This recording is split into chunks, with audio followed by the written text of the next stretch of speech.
Olá, tudo bem? Você certamente já ouviu falar termos como flexibilidade cognitiva, pensamento flexível, mas o que isso necessariamente significa? Quais os impactos que isso tem na aprendizagem humana? Quais os impactos disso num processo de ensino e aprendizagem em escola? Então, para falar um pouquinho disso, eu sou o professor Giovanni Batista e esse é o canal Minha Biblioteca. Então, antes de eu entrar no livro propriamente dito que eu vou conversar com vocês hoje, já aproveite, se inscreva lá no canal, divulgue, compartilhe, que a ideia da produção de vídeos como este é disseminar o conhecimento, é contribuir com os próximos. Tá bom? Então, vamos ao nosso livro.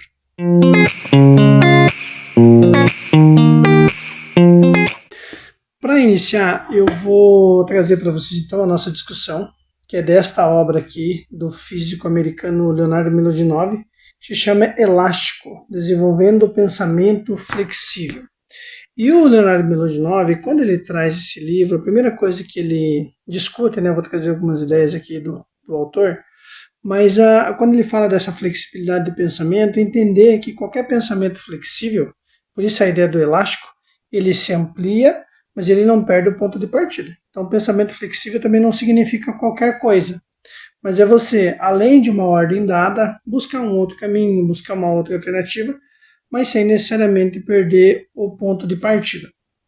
E a primeira coisa que ele traz, e que é importante destacar, que ele diz que a dificuldade que nós temos muitas vezes de enxergar além da ordem existente é uma questão neurológica mesmo. Então eu estou naquele trabalho, meu cérebro atua de uma determinada maneira, né, eu compreendo a informação de uma determinada forma e muitas vezes eu entendo que aquela forma é a única e eu não vejo outras possibilidades.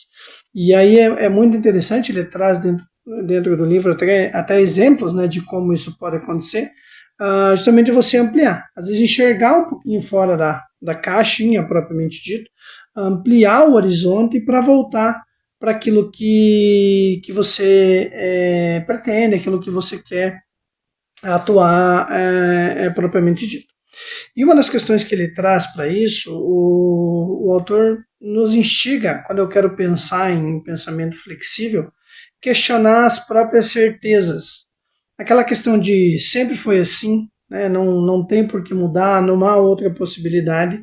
Então o autor provoca, nos traz essa indagação justamente para que você possa questionar as suas certezas, aquilo que eu sempre tive como verdade única e absoluta, para que eu possa, em cima disso, construir ideias. Então, o primeiro ponto que ele traz é isso, né? A importância do questionamento daquilo que a gente tem como ponto certo, como ponto que não há de discussão. E isso é muito interessante, porque em diferentes momentos a gente observa, né, trabalhando na gestão pública, olhando o trabalho nas escolas, muitas vezes a dificuldade de implementação de uma proposta se dá muito porque às vezes nós temos essa ideia, não, sempre foi assim, e eu já tenho como ponto de partida que isso não dá certo, que não tem outra alternativa.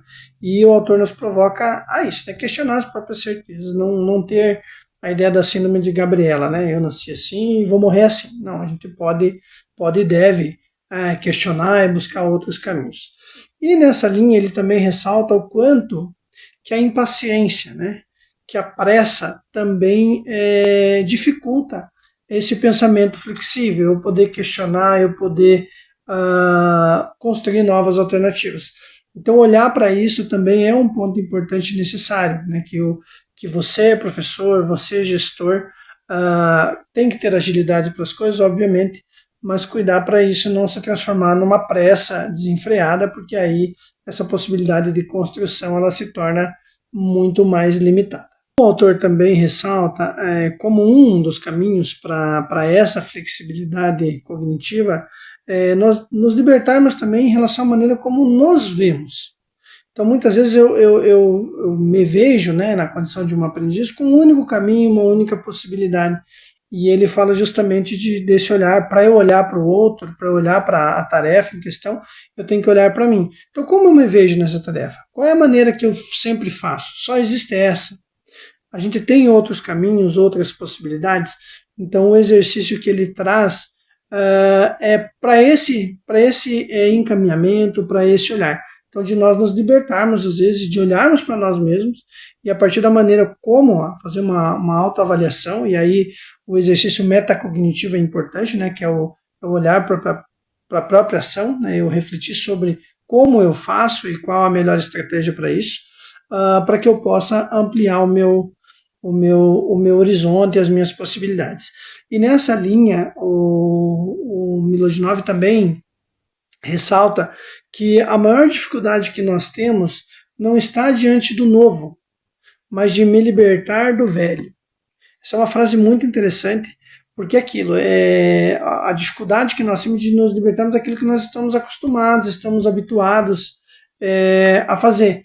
E o olhar está justamente nesse sentido, de eu poder fazer uma reflexão, uma autorreflexão sobre a maneira como eu estou procedendo, ou uma reflexão sobre a maneira como aquela ação está ocorrendo numa sala de aula, num trabalho de gestão, e a partir disso você buscar uma nova alternativa. Mas libertar-se, abrir-se para o novo.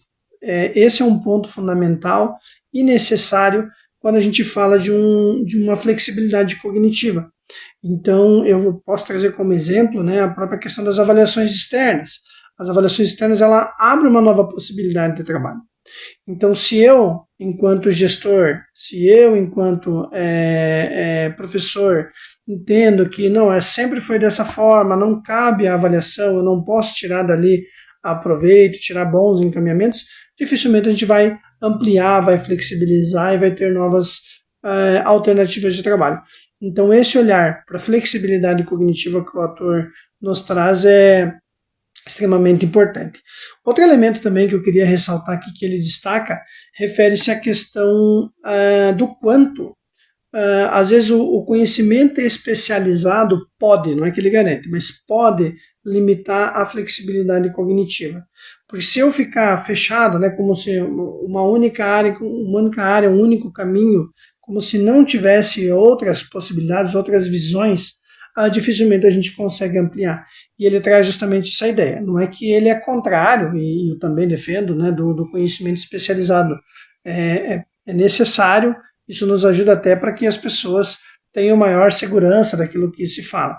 Mas você ficar somente naquilo, né, não ampliar o horizonte, porque essa é a minha formação, é a única verdade que se tem, isso dificulta e muito quando a gente pensa nesse exercício da flexibilidade cognitiva. Então, trazer também para você, né, a importância que eu tenho um conhecimento, mas ele não é único. Há outras possibilidades, há outros caminhos que se apresentam também. E por fim, eu queria trazer, porque ele traz essa ideia do quanto as emoções negativas elas impactam também na flexibilidade cognitiva. Ele discute isso na sequência, amplia neste livro aqui, que é o Emocional, é um outro livro do Leonardo Milodinov, mas que eu não vou tratar nesse vídeo especificamente dele, mas ele já traz ali no livro Elástico, trazendo essa ideia, o quanto emoções negativas, o pensamento negativo, a crença de que não vai dar certo, dificulta também essa flexibilidade cognitiva. Então, de você, né, gestor, você professor, você pai que está acompanhando esse vídeo também, família, enfim, de entender que há outras possibilidades. É possível construir um novo caminho, é possível construir uma nova alternativa. Essa fala não é uma fala que o autor traz no sentido de autoajuda, mas no sentido de conexão neurológica. O quanto essa flexibilidade, o quanto você ter a desenvolver e trabalhar com emoções positivas, ter um sentimento positivo sobre a aprendizagem, sobre a ação, ele abre caminhos para que você possa desenvolver uma ação mais condizente, mais coerente com aquilo que você precisa e para construir outras alternativas além daquela dada. Então fica para você, né, a sugestão de leitura desse livro, que você possa compartilhar também esse vídeo, possa tirar proveitos em relação à sua prática, em relação ao contexto em que você atua. Então fica a sugestão, é uma ótima obra. Na dúvida também entre em contato, né, pelas redes sociais, pelo meu telefone, para quem tem, a gente está aqui para poder auxiliar e contribuir sempre. Um abraço, até a próxima.